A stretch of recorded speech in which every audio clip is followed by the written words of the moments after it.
Today we are going to discuss renal function tests, or you can say RFTs. Renal function tests are a group of blood and the urine tests to evaluate how well the kidneys are working. In this test, we mainly focused on ability to filter blood, maintain fluid and electrolyte balance, and the excrete waste products. So we check or we determine mainly these abilities of the kidney through the different substances.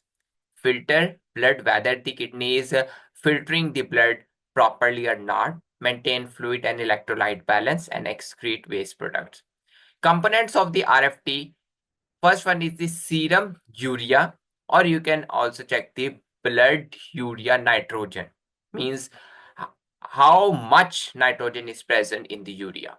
Next is the serum creatinine, uric acid, electrolytes, mainly for electrolytes sodium, potassium, chloride, and bicarbonate. Calcium and phosphorus also included, and urine examination. Urine creatinine, we determine both serum creatinine and the urine creatinine. Next is the creatinine clearance. It means that in how much time kidney is excrete the creatinine in the urine. So that is the creatinine clearance. Urine proteins and the urinalysis, dipsticks and the microscopic. So first component is the serum urea, or you can say burn, blood urea nitrogen. Urea is the waste product formed in the liver from the protein metabolism and excreted by the kidney. Normal range of urea in the blood is 15 to 45 milligram per deciliter, but the nitrogen in the urea concentration will be 7 to 20 milligram per deciliters. Clinical significance. High urea concentration in the blood indicates renal failure, dehydration, GI bleeding, gastrointestinal bleeding, and high protein diet.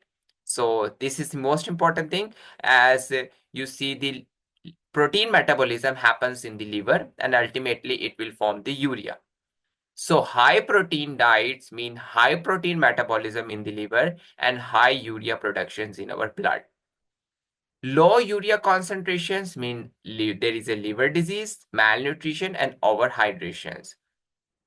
Next component or next parameter is the serum creatinine, waste product of muscle metabolism, creatine phosphate, and excreted unchanged by the kidney. Normal range varies. In males, it will be 0.7 to 1.3 milligram per deciliter, and in females 0.6 to 1.1 milligram per deciliter. Clinical significance more specific than urea for kidney function. So this is the most specific parameters of the RFT. High concentrations of the creatinines means impaired kidney functions. And creatinine clearance is used to determine the glomerular filtration rate. So by the creatinine clearance, we can determine the glomerular filtration rate in the kidney. Next is the uric acid, and product of the purine metabolism and also excreted by the kidney. So normal range is 3.4 to 7 milligram per deciliter, and in female 2.4 to 6 milligram per deciliter. Clinical significant high uric acid indicates gout. That is the most important thing. Specifically, uric acid deposits in the joints. Renal failure, tumor lysis syndrome, and low uric acid in Wilson disease and SIADH. Next is the electrolytes. Sodium. Normal range is 135 to 145 MEq per liter. Hypernatremia means high level of sodium in the blood indicate dehydration, because in low amount of water in our blood ultimately cause the hypernatremia. Ultimately, sodium will look like high in concentration. In that case, diabetes in spiders, and hyponatremia, low nitrogen concentration, SIADH, and renal failure and heart failure. Potassium, 3.5 to 5 MEQ per liter, and hyperkalemia, high potassium level, renal failure, Addison disease, and the acidosis, and hypokalemia, vomiting, diarrhea, and diuretics. Chlorides, that will be 96 to 106, and aids in acid-base balance. So that is the most important thing about the chlorides. It maintains the acid-base balance in our blood. Bicarbonate, normal range is 22 to 26, reflects also acid-base status, and in metabolic acidosis, it will concentration of the bicarbonate will be low. Calcium and phosphorus, calcium concentration 8.5 to 10.5 milligram per deciliter, and phosphorus 2.5 to 4.5 milligram per deciliter. In renal failure, low calcium, high phosphorus due to impaired vitamin D activation and phosphate retention. So this is the important thing in the renal failure. In renal failure, you will see low calcium and high phosphorus. Urine test in RFT panel. First is the urine creatinine, used to calculate creatinine clearance. So creatinine clearance is calculated by determining the concentration of the creatinine in urine, and with the help of the creatinine clearance, we can determine the GFR, glomerular filtration rate. So you have to make this sequence. Next is the urine proteins, proteinuria. So normal range is less than 150 milligram per day. In proteinuria, this is an early marker of glomerular damage. So in normal situation, proteins are not filtered through the glomerulus and not appear in the urine. But when there is a damage in the glomerulus, proteins start appearing in the urine. Next is the urinalysis. So it has two methods, dipstick test and the microscopic. In the dipstick test, you will see pH, proteins, glucose, blood, ketones, and bilirubin. So these things are determined in the dipstick test. In microscopy, you will cast, crystal, cells, and the bacteria. Important ratios and indicators, burn and the creatinine ratio.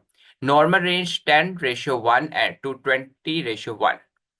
So if there is an increase in the ratio, means 20:1, greater than 20:1, it indicates pre-renal causes like dehydration, GI bleeding. And if the ratio is low, then it indicates liver disease or low protein intake.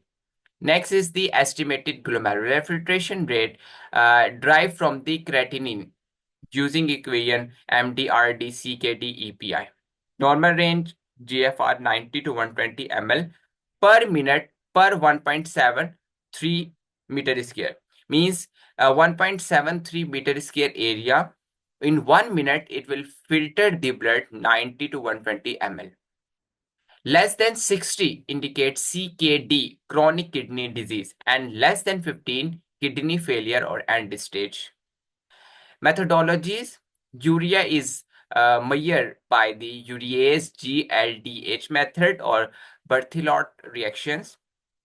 Creatinine is Jeffrey method and enzymatic method. Uric acid is determined by the uricase method. Electrolytes, iron selective electrode ISE. Calcium arseniazo 3 O cresol thalline.